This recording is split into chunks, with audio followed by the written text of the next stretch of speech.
Hi friends, ఈరోజు recipe తోటకూర fry. ముందుగా ఆయిల్ వేసి ఆవాలు జీలకర్ర వేసుకోవాలి. అవి చిట్టపటలాడిన తర్వాత పచ్చిమిర్చి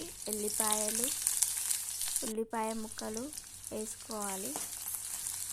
తర్వాత ఒకసారి కలుపుకోవాలి. కొద్దిగా కరివేపాకు వేసి మరొకసారి కలుపుకోవాలి. కొద్దిగా పసుపు వేసుకోవాలి.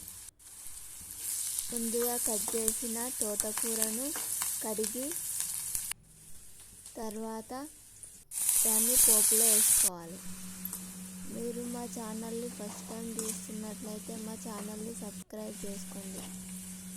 కలిపిన తర్వాత తగినంత సాల్ట్ వేసుకోవాలి. ఒకసారి కలిపిన తర్వాత తగినంత కారం వేసుకోవాలి. కొద్దిగా వాటర్ వేసి మూత పెట్టాలి.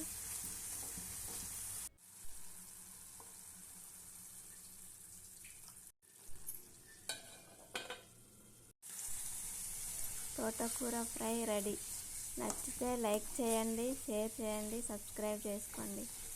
Thank you all.